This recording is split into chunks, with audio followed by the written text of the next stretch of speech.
There's too many people being murdered down here. Too many robberies, too much meanness. These were Keith Dardene's last words to his mother before he put his mobile home up for sale.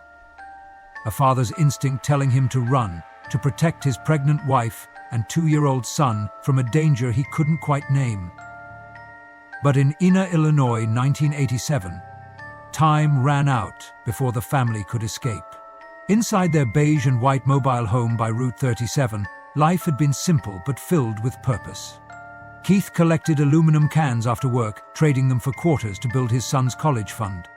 Elaine prepared for their second child while playing hymns at the Baptist church. Little Peter treasured his new baseball bat, a gift from a father who believed in his future. Now that same baseball bat lies in an evidence locker, testament to horrors that made even hardened detectives turn away. A mother forced into labor during her final moments. A toddler who never reached his 3rd birthday. A newborn who drew only one breath. And a father discovered miles away, executed in a wheat field, his body bearing marks of hatred no one can explain. The door to their home was unlocked that night. No sign of forced entry, no valuables taken, just a clean-up attempt, abandoned halfway through, as if the killer had all the time in the world. In a town of 2,500 people, where everyone knew their neighbors, someone walked free while a family lay silent. Years later, a serial killer would confess, but his words only deepened the mystery.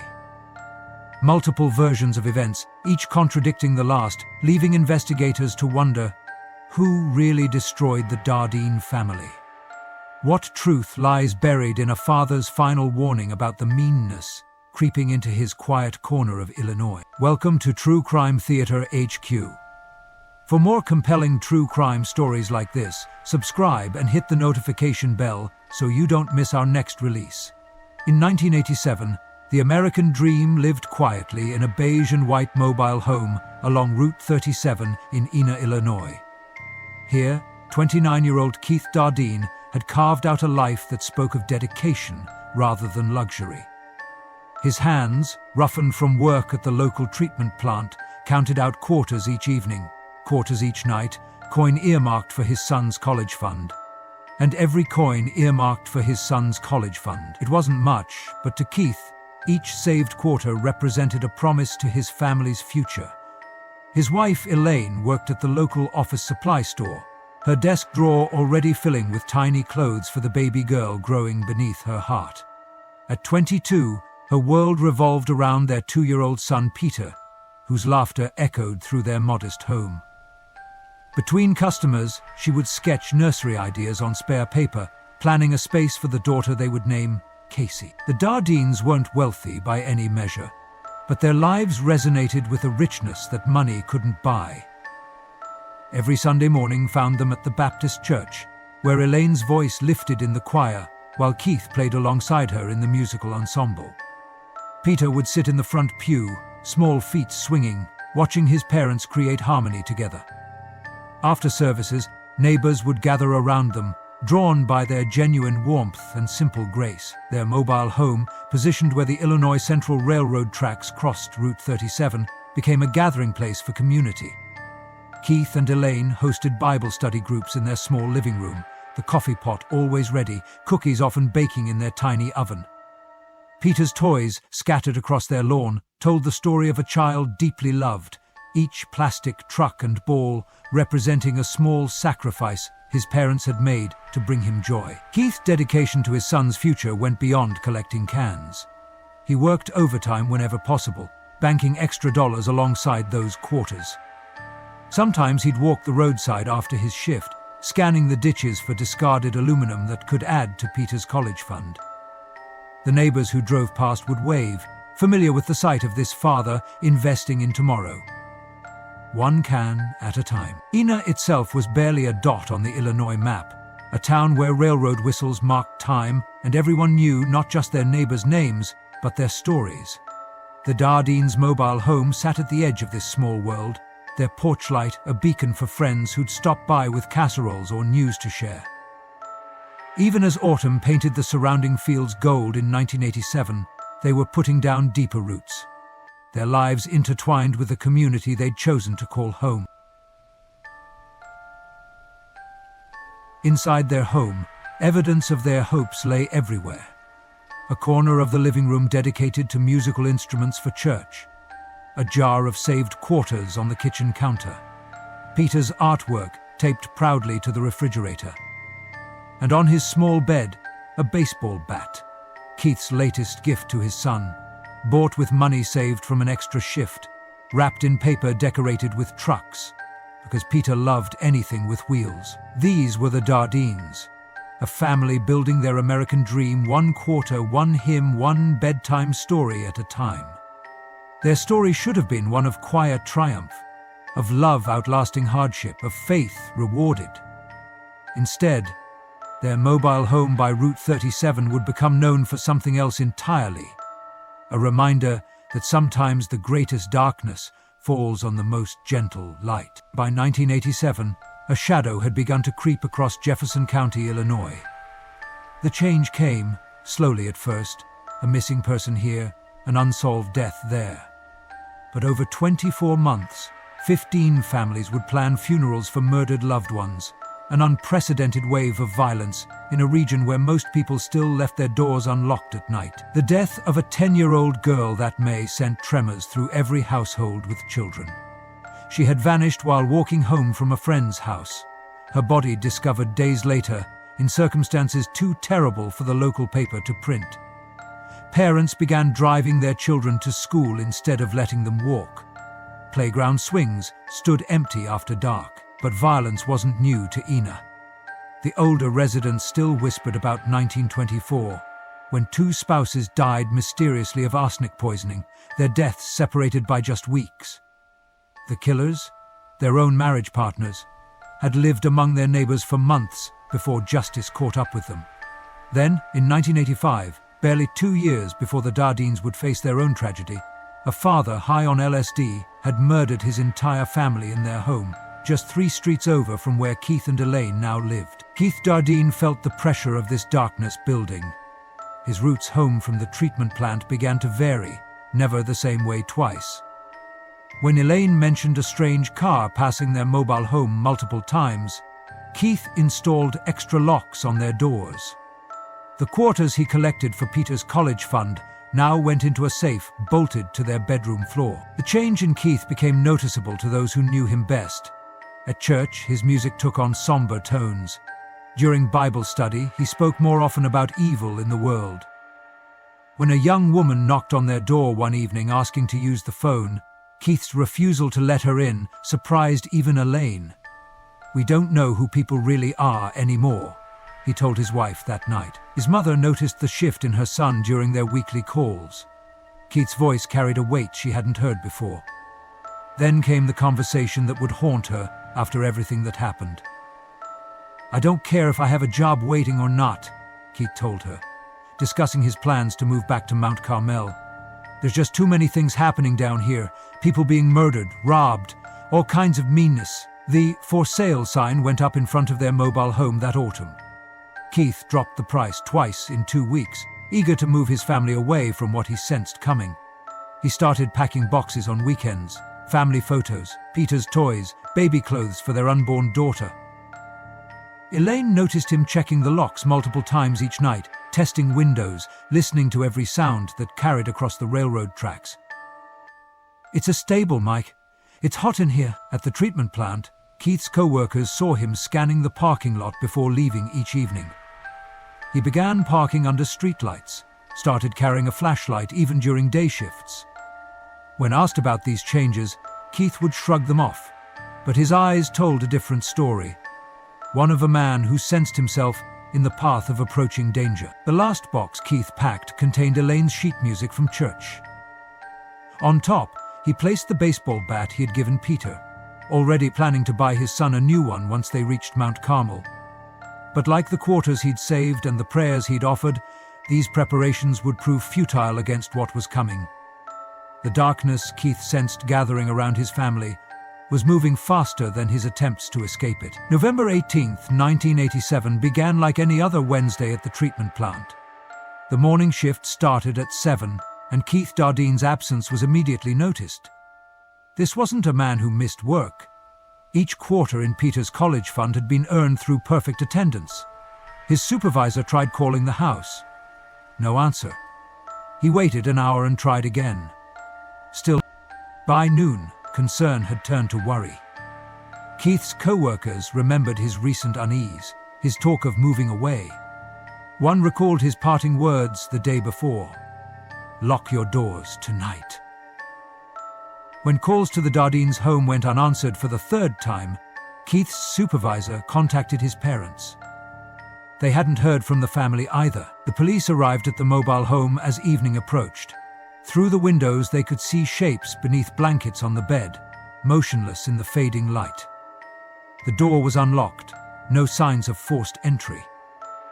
Just silence. What the officers discovered inside the Dardine home would haunt them for decades to come.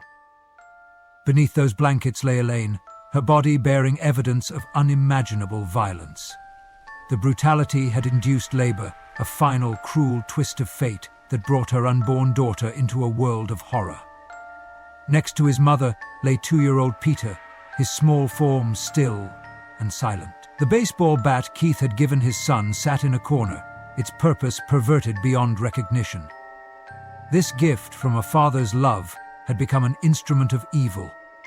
Blood patterns on the walls told a story of methodical violence, of time taken, of fury unleashed without mercy. But Keith wasn't there. The family car was missing. His wallet lay open on the kitchen counter, a half-finished cup of coffee beside it growing cold. In the living room, sheet music from Sunday's service still sat on the piano, marked with Elaine's neat notations. The search for Keith began immediately. Police combed the roads between Ina and Mount Carmel, following the route he'd hoped would lead his family to safety. Helicopters swept the farmland, their searchlights cutting through the darkness. But Keith Dardine had already completed his final journey. The next morning, hunters walking through a wheat field 7 miles from the mobile home found him. Keith's body lay face down in the frost-covered earth, 3 gunshot wounds to his head marking an execution-style killing. The scene bore marks of calculated hatred, methodical violence that went beyond mere murder. His body had been mutilated in ways that suggested a deeply personal rage. The family car was discovered abandoned near Benton, its interior bearing silent witness to Keith's final moments.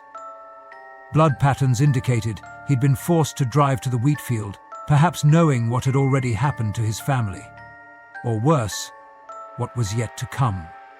Inside the mobile home, investigators found something else. A half-hearted attempt at cleaning up.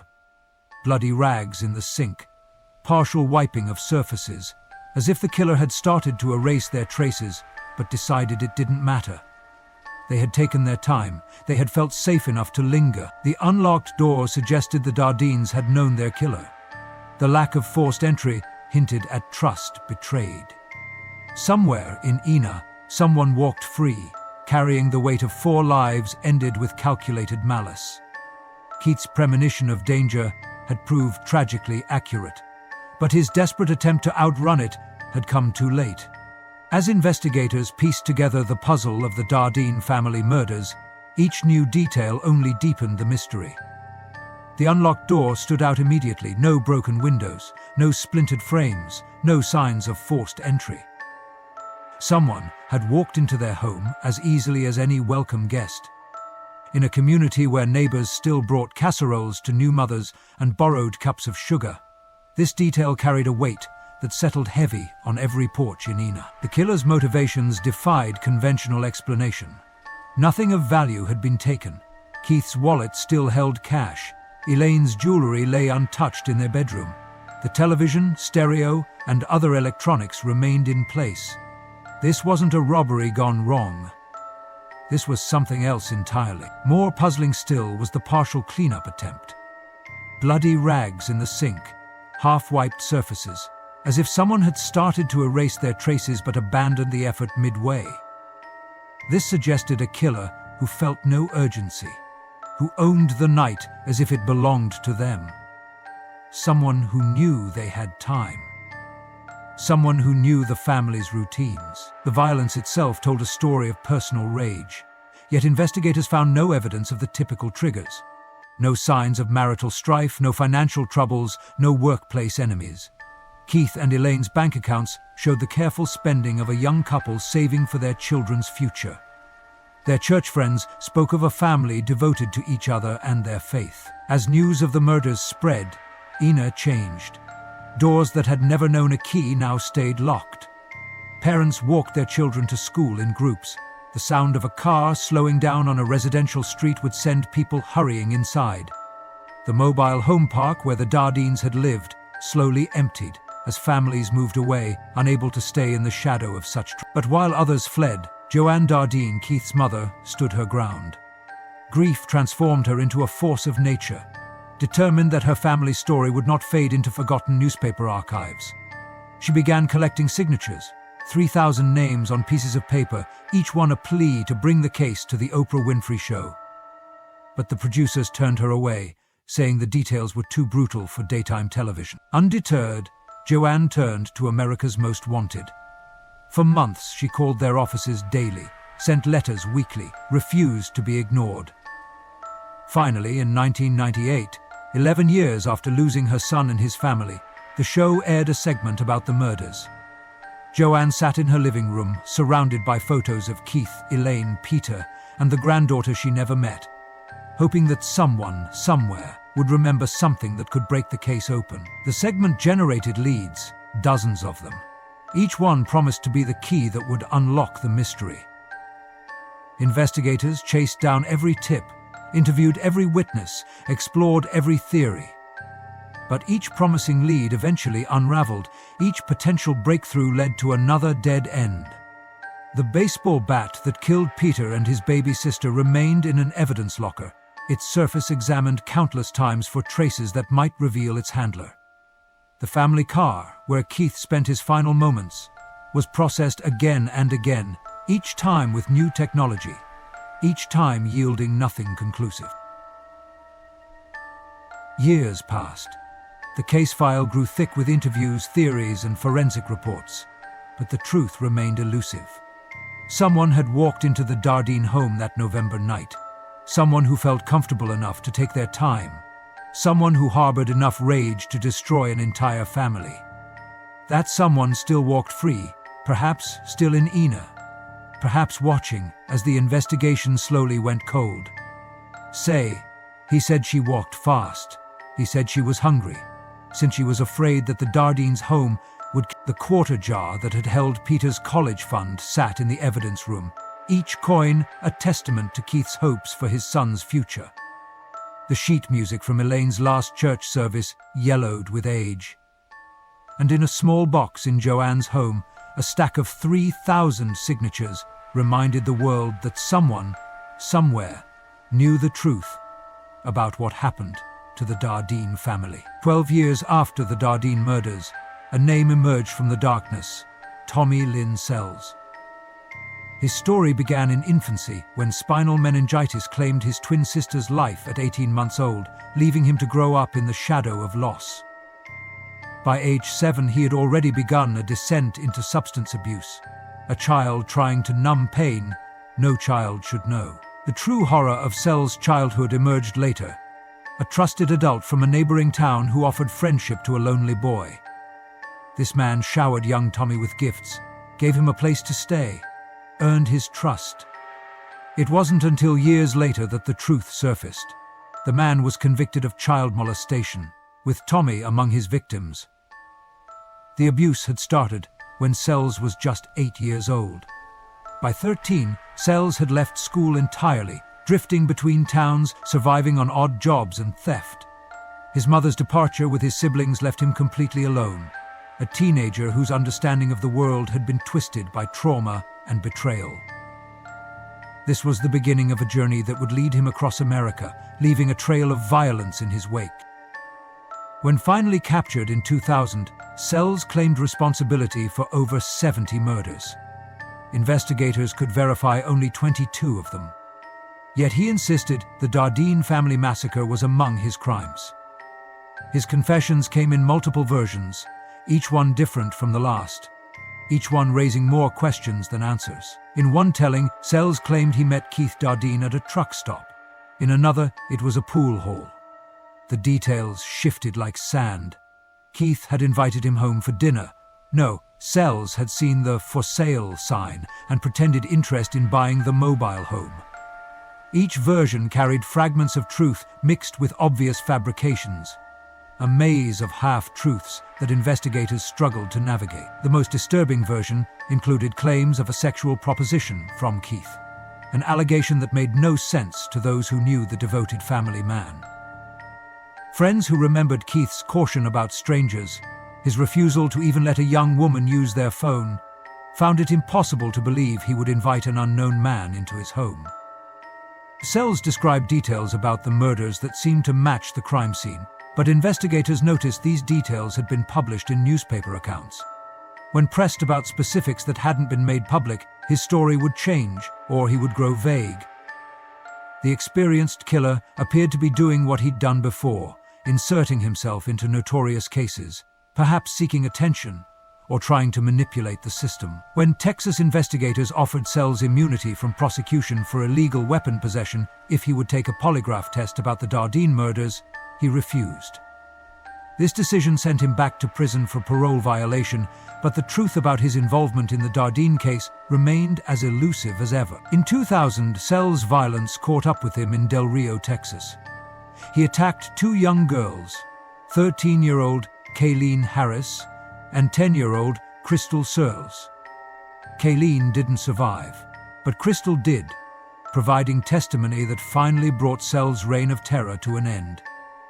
He was sentenced to death for Kayleen's murder. On April 4, 2014, Tommy Lynn Sells took his last breath in a Texas execution chamber. Whatever truth he knew about the Dardeen family died with him. His confessions, like so many threads in this case, led investigators down paths that ended in shadows. The question remained: had the real killer sat in that execution chamber, or was the true murderer still out there, perhaps still in Ina, still carrying the secret of what really happened in that mobile home on that November night in 1987? 36 years have passed since that November night when the Dardeen family's mobile home became a monument to unspeakable violence.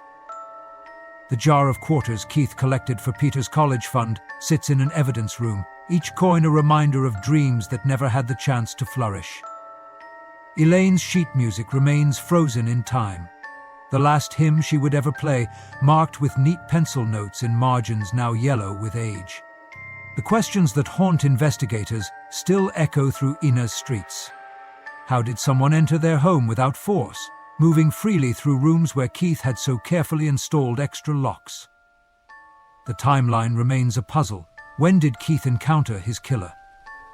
Did he know, in those final moments driving toward the wheat field, what awaited his family? Or had they already fallen victim to the violence he had sensed approaching? The brutality itself defies explanation. This wasn't a crime of opportunity or a robbery gone wrong. The partial cleanup attempt, the time taken, the methodical nature of the violence all suggest someone who felt untouchable, someone who knew they wouldn't be interrupted, someone, perhaps, who knew the family's routines. In Ina today, the shadow of that night still lingers. Parents who were children themselves when the murders happened now tell their own kids to be careful, to lock doors, to watch for strangers. The mobile home park where the Dardeens lived has long since emptied, the land reclaimed by prairie grass and wildflowers. But memory refuses to fade. Keith's mother, Joanne, still keeps her box of 3,000 signatures, a testament to a community that refused to let this family be forgotten. Each name represents someone who believed that truth might yet emerge from darkness, that justice might still be possible. The baseball bat that Keith gave Peter with such hope, now sealed in an evidence locker, stands as a cruel reminder of how quickly joy can turn to tragedy. Tommy Lynn Sells took his secrets to the grave, his contradictory confessions adding layers of mystery rather than clarity. But many investigators believe the real killer never left Ina, that they might still walk these streets, shop in these stores, perhaps even drive past the old mobile home site where Route 37 meets the railroad tracks. The truth about what happened to the Dardines may lie buried in whispered conversations, in guilty consciences, in memories that refuse to die. Someone knows why a loving father's instinct to protect his family led to tragedy instead of escape. Someone remembers why a mother and her children had to suffer such unimaginable violence. Someone carries the weight of 4 lives ended with calculated malice. Until that someone speaks, the Dardine family massacre remains a wound that refuses to heal. A reminder that evil can wear a familiar face, that darkness can hide behind an unlocked door, that justice doesn't always arrive with morning light. For more compelling true crime stories like this, subscribe and hit the notification bell so you don't miss out.